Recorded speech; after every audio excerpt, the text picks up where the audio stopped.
Bonjour à toutes et à tous. Je suis très heureux de vous retrouver pour une nouvelle vidéo, une nouvelle interview avec aujourd'hui Diana. Bonjour Diana. Bonjour, Donc ça va? Diana, on est en direct aujourd'hui, tu es à Moscou, c'est ça? C'est ça. Et il neige pas aujourd'hui à Moscou. C'est le premier jour où il neige pas. Waouh, d'accord. Et C'est fin avril, sans neige, c'est super. donc Diana, on va faire une interview avec toi aujourd'hui parce que tu as une chaîne YouTube qui est très intéressante, qui s'appelle Le Russe Facile avec Diana, c'est bien ça? Exactement. Et tu produis pas mal de vidéos avec des conseils pour apprendre le russe, pour faciliter l'apprentissage. Et c'est plutôt sympa, je vous donnerai les liens bien sûr.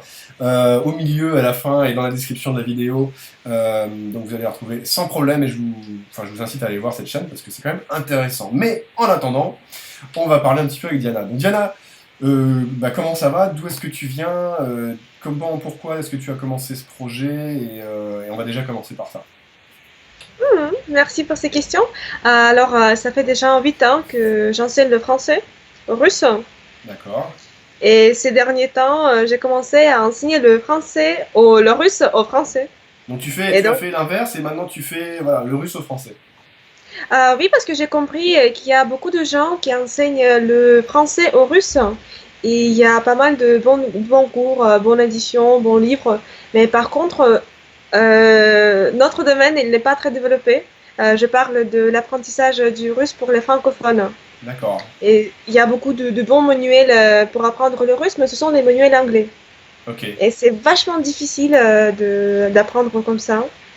Et pour ça, j'ai décidé d'aider les amis francophones. D'accord, bah c'est plutôt une bonne nouvelle pour ceux qui apprennent le russe. Donc tu as commencé ce projet il y a quelques semaines, on va dire. Euh, c'est quoi ton objectif aujourd'hui par rapport à ta chaîne et à apprendre le russe au français en fait? Ou au francophone? C'est d'aider les gens parce que j'ai beaucoup aimé le français, la langue française, et je veux partager cet amour avec les Français, les personnes francophones, pour qu'ils découvrent la Russie, la langue, la culture, et D'accord. viennent dans notre pays. Super, alors on va parler de tes trucs et astuces pour faciliter finalement l'accès à la langue russe dans un instant. Mais avant, est-ce que tu peux nous dire comment toi tu as appris le français? Parce que tu parles vraiment sans aucun accent, tu fais aucune faute de français, c'est super, bravo. Merci, c'est très gentil. Euh, En fait, je l'ai appris moi-même Waouh, et j'aimerais partager cette méthode avec les Français. J'ai écouté, j'ai beaucoup écouté et c'est le meilleur moyen pour apprendre une langue et c'est d'écouter plusieurs fois en continu. Et c'est ce que je fais pendant mes cours. ok, tu as appris vraiment en autodidacte alors. Oui, presque. Ok, t'as pas pris de cours de russe, enfin de français, je veux dire? Euh, à l'école, pas trop. J'étais dans une école ordinaire et il y avait un cours de français par semaine, c'est rien. Ok, Et j'ai décidé de l'apprendre toute seule. Et ensuite, je suis entrée à l'université. Je suis professeure de français et d'allemand. waouh, génial. Et pourquoi le français? Et pourquoi est-ce que ça t'a attiré au début plus que, je sais pas, l'espagnol, le chinois ou le latin ou le grec? Pourquoi? Quand j'avais 13 ans, on me l'a donné à l'école en tant que ma première langue étrangère. D'accord. Et au début, j'ai détesté le français. Je pleurais, je voulais pas l'apprendre. Et ensuite, c'était un défi Ok. à relever, l'apprendre. Et ta motivation, alors c'était quoi? Ma motivation, c'était d'enseigner le français après. Ah ouais, d'accord. Quand j'avais 14 ans, j'ai décidé que je vais être professeur de français. Ok. Super. Est-ce que tu peux nous présenter un petit peu ta chaîne, les vidéos que tu fais aujourd'hui? Alors, ma chaîne, ce sont pour l'instant principalement les vidéos du vocabulaire de tous les jours. Ouais. Euh, il y a encore un playlist de grammaire que j'essaie de développer. Il y a déjà les vidéos sur l'aspect, les cas, le genre, encore quelque chose, j'ai oublié. D'accord. Et j'envisage de faire des vidéos consacrées au russe professionnel pour les gens qui travaillent Ah dans le ouais. business. Il y en a pas mal. Ok, c'est intéressant, ouais, carrément. Alors, il y a plein de gens qui cherchent à faire des cours, à avoir des cours de russe, à trouver un professeur sympa et tout. Est-ce qu'aujourd'hui, toi, tu donnes des cours de russe et comment? Oui, je donne les cours de russe, mais ce sont les cours particuliers. Ouais. Et je vais peut-être essayer de donner les cours par Skype, mais pour l'instant, je ne le fais pas. D'accord. Parce que je préfère une interaction directe avec les élèves.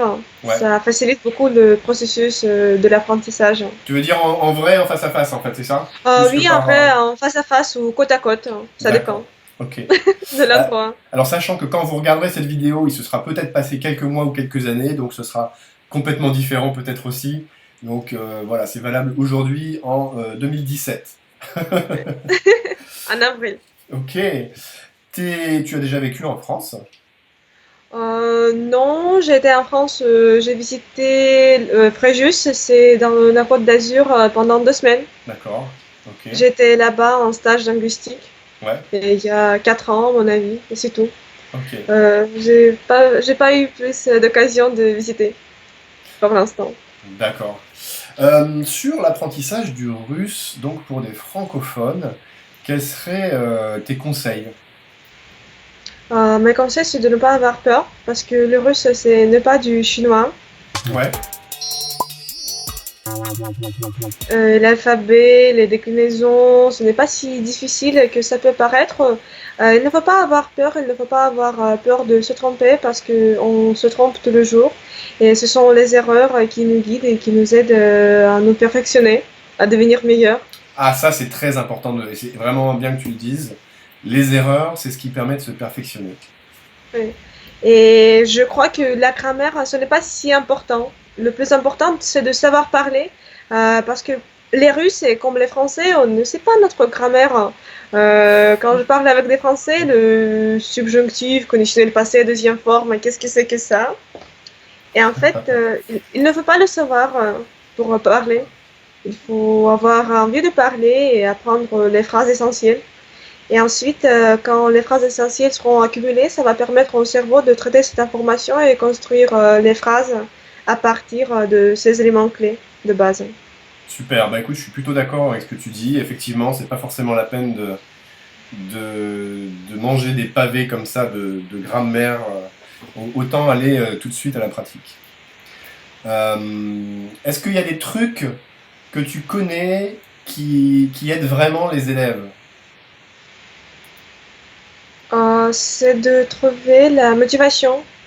Parce que si une personne veut apprendre le russe, elle dit je veux apprendre le russe, mais pourquoi? Il Ouais, faut définir ça dès le début, et il faut fixer les objectifs d'accord. concrets. Par exemple, je vais avoir 3 cours de russe par semaine, mais je vais vraiment le faire. Ok.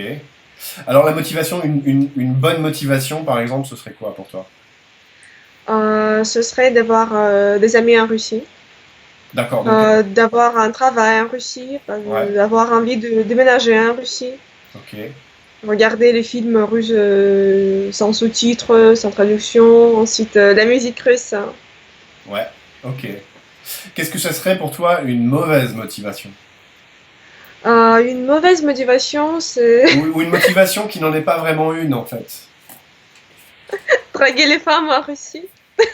Ah, c'est une mauvaise motivation?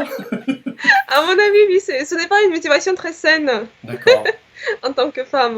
ok, Mais il n'y a pas de mauvaise motivation. ouais, Parce que chaque motivation, elle est prouvée par un désir.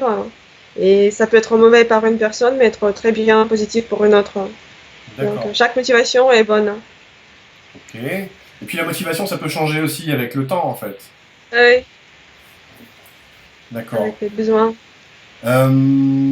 Ok, est-ce qu'il y a un message que tu aimerais faire passer à plein de gens qui veulent apprendre le russe aujourd'hui? Dans- Euh, j'aimerais, j'aimerais vous dire, n'ayez pas peur de la Russie, parce que la Russie, elle n'est pas telle qu'on la présente souvent à la télé occidentale. Ouais, Les gens assez gentils, on aime sourire, on aime les étrangers, on aime notre culture, et en particulier la France, les Français. Et on serait très content de vous accueillir sur notre terre, de vous aider, de vous faire découvrir notre culture, notre mœurs, notre fameuse âme, sans l'âme bornes, russe. sans limite. Oui. Ok. À ton avis, qu'est-ce que les Français devraient absolument savoir sur la Russie qu'on ne nous dit pas assez, en dehors de ce que tu viens de dire? On va parler de politique. Tu veux parler de politique? Non, c'est un sujet assez sensible, Ouais. il vaut mieux l'éviter pendant les cours. Ok. On sait sourire, hein. Par exemple, il n'y a pas d'ours à Moscou. Et Ouais. récemment, j'ai visité le Caucase. Et là, il y avait un groupe de Français. Et un Français m'a dit, Diana, tu sais, avant de partir, mes amis avaient peur pour moi que Ouais. les Tchétchènes vont m'enlever. Ok. Et ils vont me tuer, me massacrer. Et C'était ça à... n'existe pas. C'était à quel endroit ça? À Caucase, hein, au mont Elbrus, hein. Au Mont Elbrus, d'accord. Donc c'est la plus haute montagne d'Europe, si on inclut cette partie de Oui, la oui, Russie dans l'Europe. c'est Et ça, c'est super. Vous pouvez aussi la visiter. C'est d'accord. extraordinaire là-bas. C'était pour faire La du ski? nature. Oui, on a skié. C'était super bien. J'ai Waouh. adoré. Il y a tout ce qu'il faut là-bas pour ça. Oui, tout ce qu'il faut. Ouais. Ok. Il y a des ours? Non, j'ai pas vu et euh, on ne l'a enlevé personne, on a tué personne. C'était très bien. D'accord. C'est loin Et de la les Russes sont très gentils. Ouais, c'est loin de la Tchétchénie en plus. Oui. Ouais, Mais ces clichés, ils existent vraiment sur la Russie et ça c'est vrai. m'attriste des fois. Non, mais c'est vrai même pour aller à Moscou, hein, il y a des gens qui disent mais t'es sûr, ouais, il y a plein de gens qui sont persuadés qu'effectivement c'est un peu compliqué.